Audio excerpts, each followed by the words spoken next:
Hello, everybody. My name is Wendy Reeves. I am trying, to the best of my ability, to encourage Christian women who are going through divorce, who have gone through divorce. I think we're all finding that we had some kind of idea in our heads that if we divorced and left the relationship, that things are going to be better now, and of course in many ways they are. However, you do walk into more challenges, even more traumas post-divorce, and I think that women really need encouragement about that. I think and I hope to lend encouragement even to women who are married. In today's society, I don't know, maybe it's me, maybe it's just where I come from. It seems like I rarely see a marriage where I don't recognize some form of abuse. And again, I'm not a feminist, all of that good stuff, but I think most of the abuse is coming from the men. And don't get me wrong, I mean, I know that there are abusive women in this world. I was raised by one of them. But I just think it's very important that women begin to recognize the signs of what I think the world calls, or the psychological world calls, personality disorder. I think it's a misnomer. I think it should be character disorder. But I was talking with a very dear friend yesterday, and we were discussing the Proverbs 31 woman, and it just kind of washed over me. We have a total misconception of who this woman was and what her role in the marriage was. I apologize to my daughters, especially to my elder daughter, who was a little more amenable to my beliefs than my younger daughter, because I had fallen into this mindset that even the Proverbs 31 woman was somebody that, dare I say it, allowed everybody to walk all over. And she wasn't.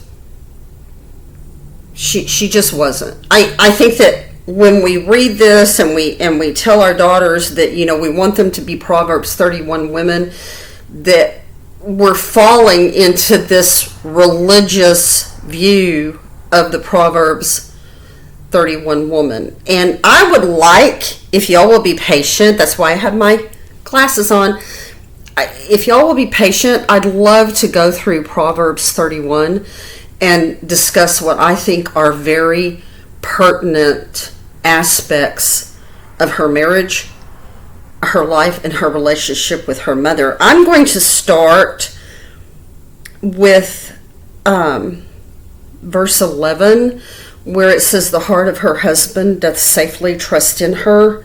And I'm reading the KJV, so that he shall have no need of spoil. And I think most people interpret this as, okay, he's allowing her to use the finances, or better yet, as far as fundamentalism is concerned, his resources. He's allowing her to use them for the benefit of all involved, and she's not going to take advantage of him, and she's not going to waste the resources and be frivolous and all of that good stuff. And I'm sure that to a very large extent, that's the idea that's coming across. But as we get a little deeper into Proverbs 31, we're going to see that that's just kind of the tip of the iceberg. I mean, in my belief, and I want to make something clear before I go any further. I'm not preaching. I'm not teaching. I'm discussing with you what I have come to believe is going on in this woman's life. I don't preach. I don't teach. I would more say that I discuss and I throw ideas out there. I throw opinions out there. But I do not believe that women should be preaching or teaching because the King James Bible says that very clearly. So please don't get the idea that that's what I'm doing. I mean, I may sound authoritative. Sometimes I get kind of alarmed at the fact that I can sound really authoritative when I'm not really authoritative about much of anything. But anyway, so it goes on. She will do him good and not evil all the days of her life. I think that a lot of people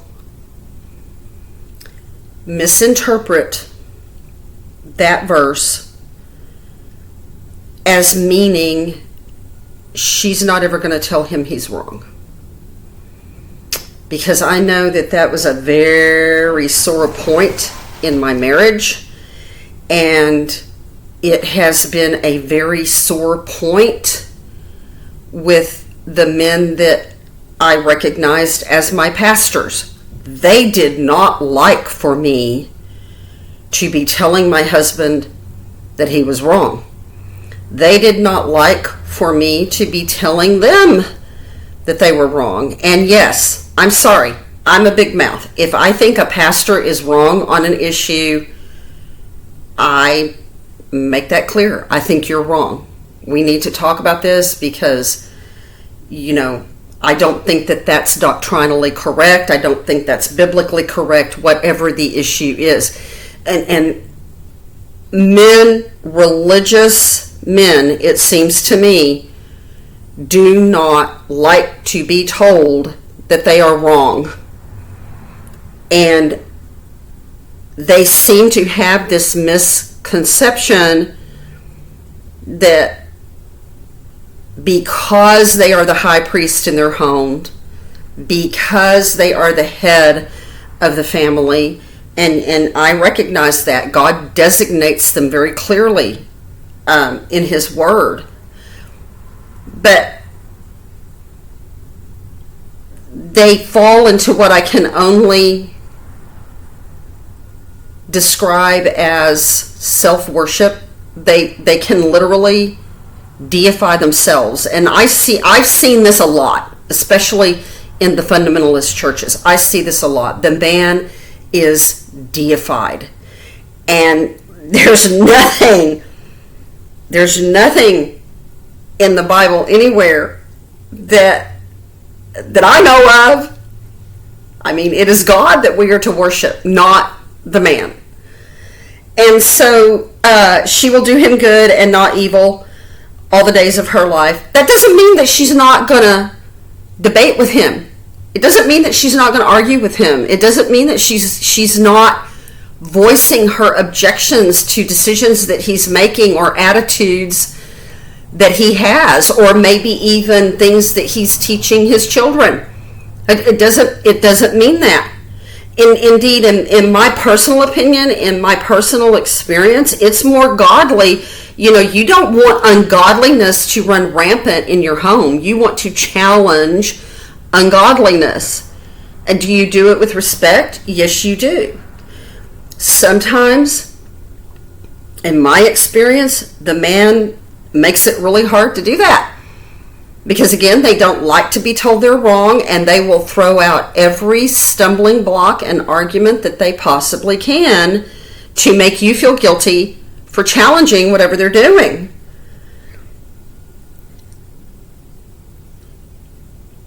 All right. And this gets into, it goes almost immediately from there into one of the most important topics that I want to bring up, especially for fundamentalist women. I think for women who have lived their lives in religious communities of any kind, whether they're newly saved or whatever, or they've been saved for a long time, this is a very important point, I think. She seeketh wool and flax, and worketh willingly with her hands. She is like the merchant ships. She bringeth her food from afar. She riseth also while it is yet night, and giveth meat to her household, and a portion to her maidens. Okay, so in verse 15, it's very clear that, like most women, she's doing most of the hard work. It's not saying that her husband's getting up while it's yet night.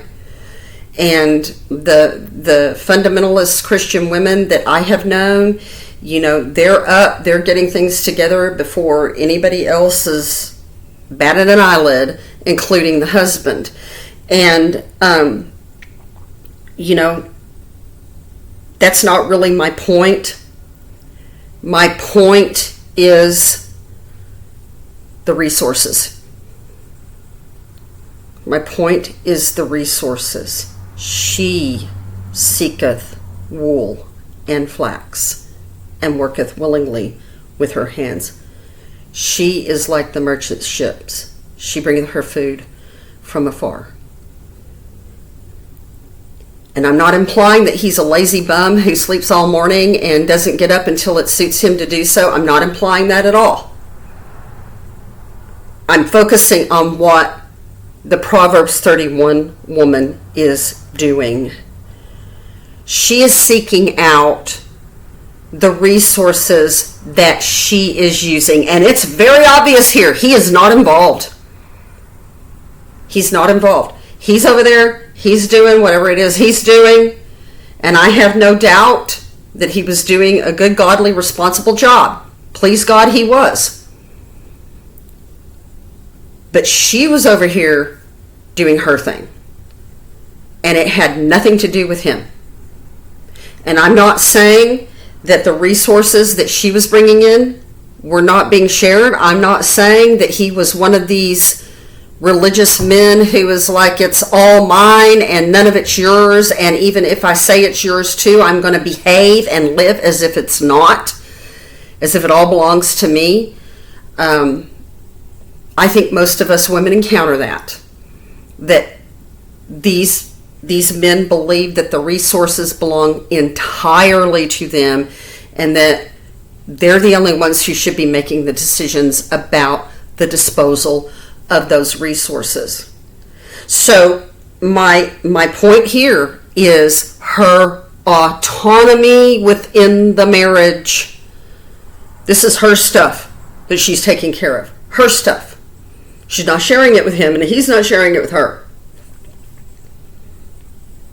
She considereth a field, and buyeth it. With the fruit of her hands she planteth a vineyard. She girdeth her loins with strength, and strengtheneth her hands.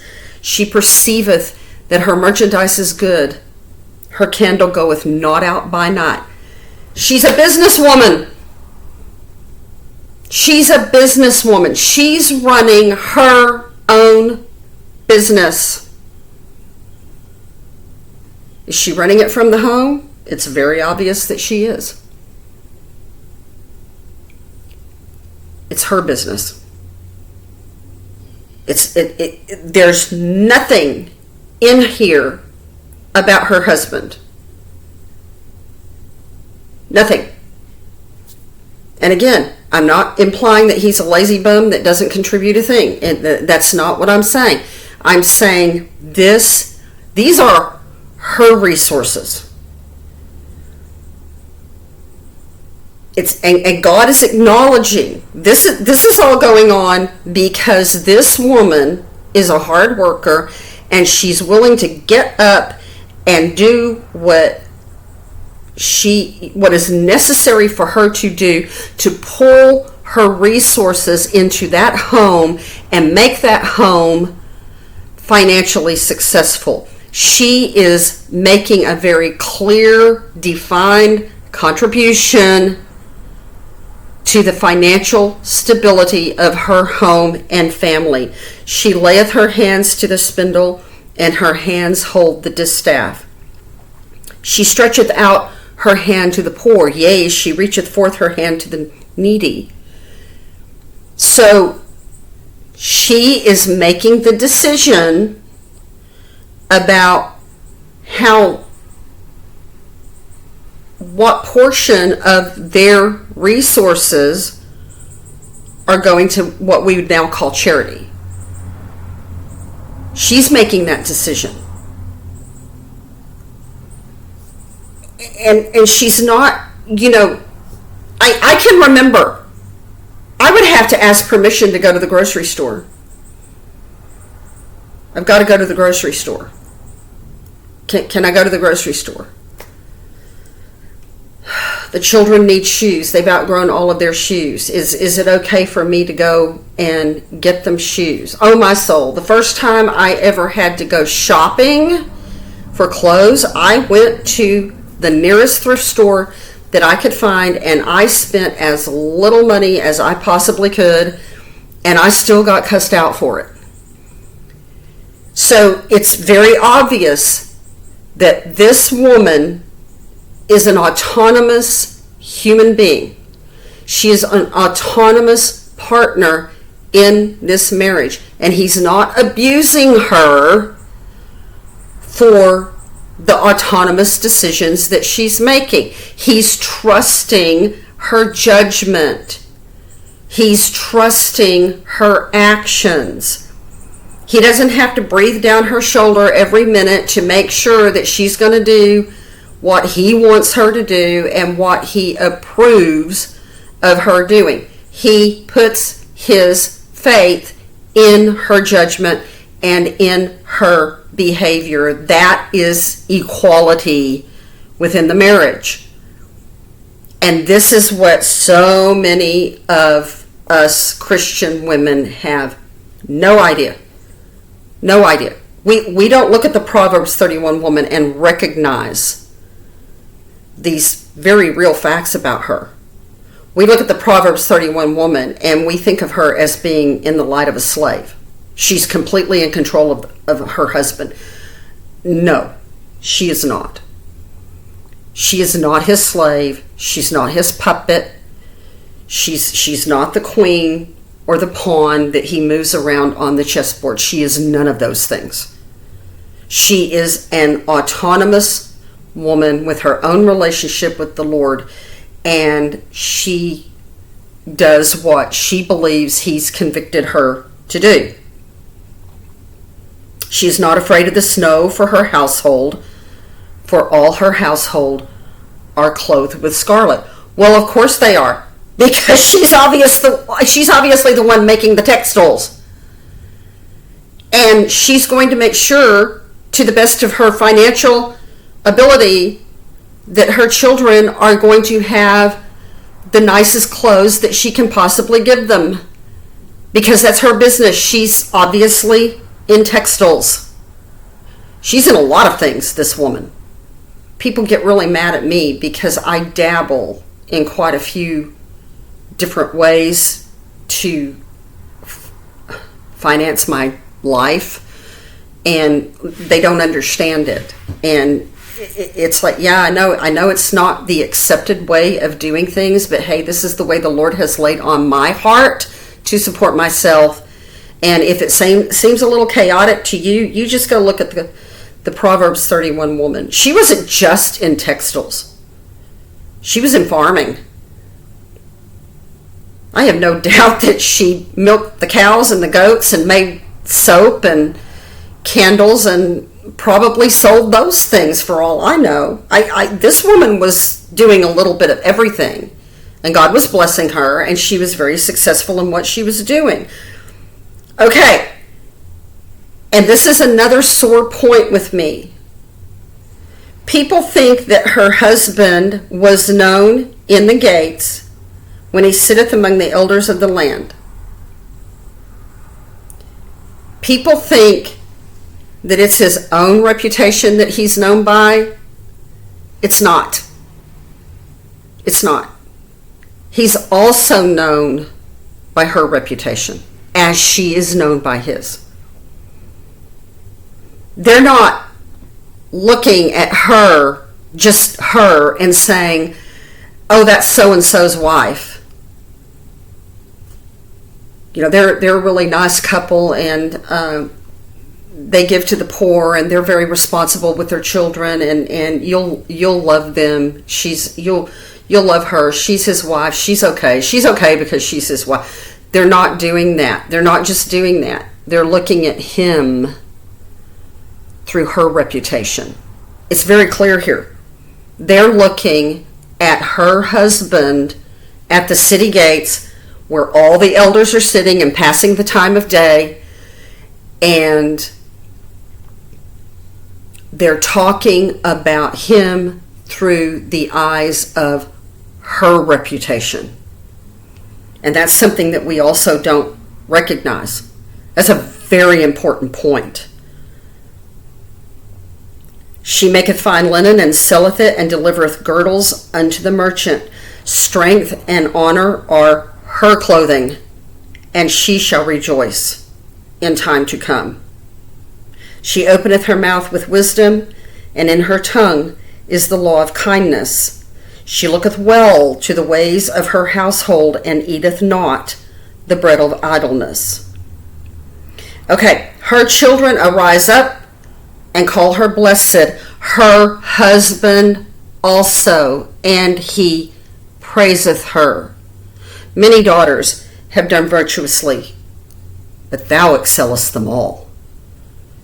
This man was not going behind her back, gossiping to their children with a lot of negative lies and misinformation meant to alienate them from her. He was not lining them up on his side of the chessboard so that if the marriage ever came to an end, if she ever figured out what a bum he was and that he had taken advantage of her and abused her all her life and she decided to leave him, he wasn't busy spending their marriage aligning the children on his side with a bunch of private, vicious gossip.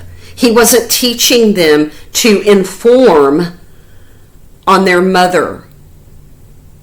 And this is one of the biggest points. He was teaching them to love and respect her and to recognize the extraordinarily beautiful qualities that made her a wonderful wife and mother.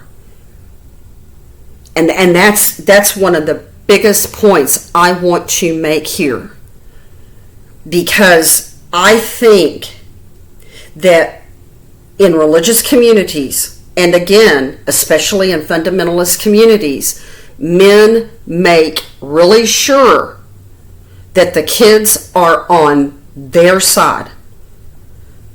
They make really sure that the woman, the wife, the mother is always thought of as less than. Because that gives the man control.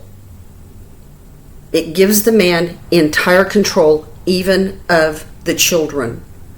And if you look into the dynamics of parental alienation, that's what you're seeing. It just appalled me when I realized, when my mind began to clear after everything fell apart, that he had literally and figuratively spent my children's entire lives turning them against me. And when my mind began to clear, I could look back and I could be like, oh my soul, yes. Yes. Our daughter was a few weeks old, and he had been verbally abusing me. He was sitting on the bed with her in his lap, and she was just a few weeks old. And this is so bizarre. And he was just, the same as always, the 4-letter names, blah, blah, blah, blah, blah. And I was absolutely hysterical. You know, I thought that when we had children, things would change. I'm sorry, I really was that dumb. And he looked down at her. You don't like her. And it started when she was a few weeks old. I would venture to say it started from the day she was born. And so, you know, that's really sad. But I think that most women who are enduring parental alienation can really look back and understand that, yeah, this wasn't a sudden thing. It usually seems like it came out of the blue and it was a brick wall that landed on you and flattens you out. It's not. It's always been going on. And so I want to make that point clear. He was, the Proverbs 31 husband was not doing that. He was making sure that they respected her, that they reverenced her, and that they loved her. That he recognized that as his job to do. And of course, we all know, giver of the fruit of her hands, and let her own works praise her in the gates. So the father wasn't gossiping viciously about her. The community was not gossiping viciously about it. There was no smear campaign because the household was ordered in a godly fashion. And I just want to make it really clear that marriage is equal. Marriage is equal. So that's a very hard concept for religious women raised in the religious communities, even some new women who I see it in if what fundamentalism likes to call new converts, you know, I see it in them. They start the brainwashing about, and just so, a beautiful illustration of what I'm talking about. The divorce, my divorce was financially devastating. I think probably most are. And I didn't really have a good idea as to how things worked. He had always handled everything. And I had traded in the car that I was left with on the divorce for another car. And God was really good to me about that. I think I may have explained about that in another video. I'm not sure. But anyway, long story short, after I got the new car, the new used car, I began to receive things in the mail about, you know, we've done this background check on you. We've done this credit check on you. And one of them I got really alarmed about. And so I actually went to the bank. It was not very far from where I lived. And I went to the bank and I walked in. And the receptionist, it was like, I know that woman. Who is that woman? And so I told her, you know, what my concern was. She went back to ask somebody else. And when she came back, I said, I know you. And she said, yeah. And I said, and she reminded me of her daughter's names. And my daughters had been really close to her daughters. And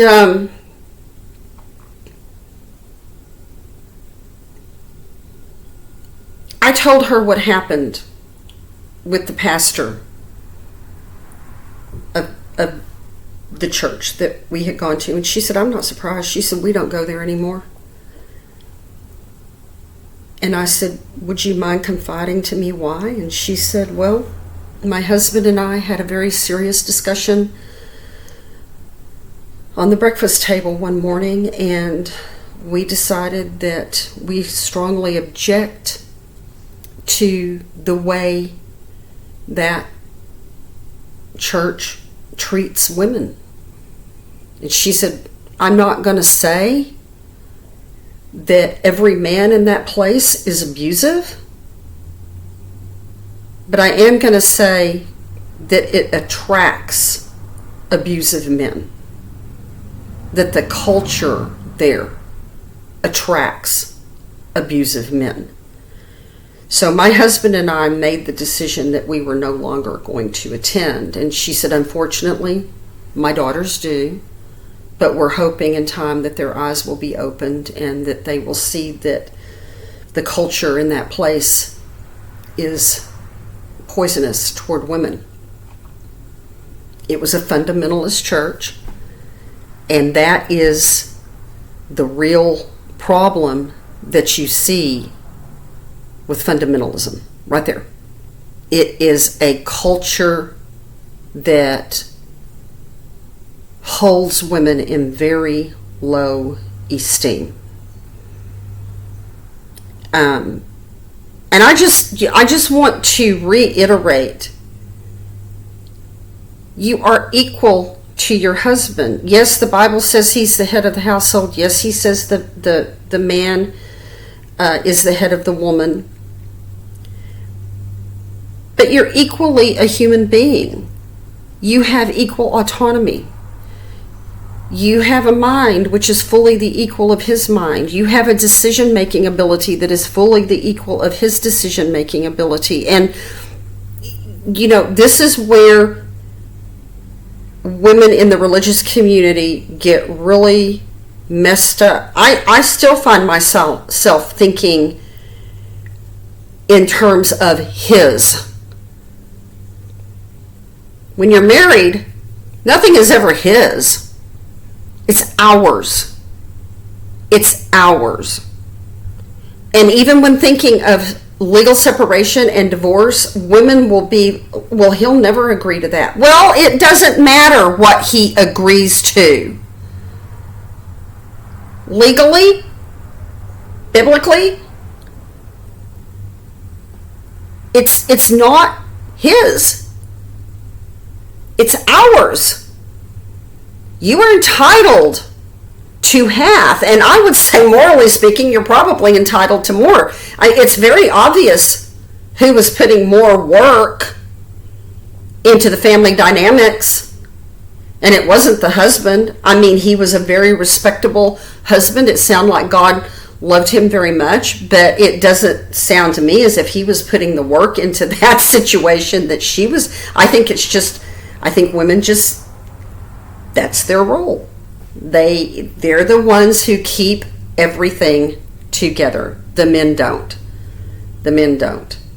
They might make the lion's share of the financial resources through their career or their job, but they're not making the mental, emotional, and spiritual commitment that women are. Come on, we all know that that's true.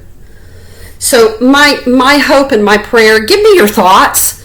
I mean, I would love for people to get on here and give me comments as to what they think of what I've said. I mean, I think that, you know, it took me years to understand this.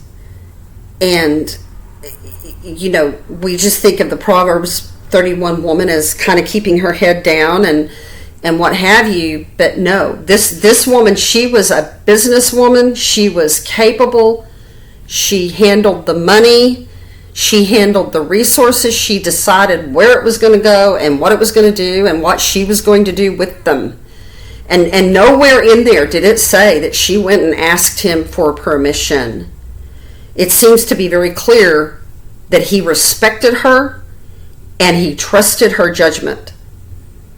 And he didn't have to be breathing down her neck all the time, much less cussing her out for every decision she made. So give me your thoughts, please. I mean, and I would also love if people would subscribe. And, you know, I would love to have, I guess YouTube calls it a little community. I would love to have that because I think these are very important topics. I think that it's really time that Christians realize that women have a role in God's kingdom that is just not recognized. It's just not recognized. So please give me your thoughts. I'd love to hear from you, and thank you all so very much.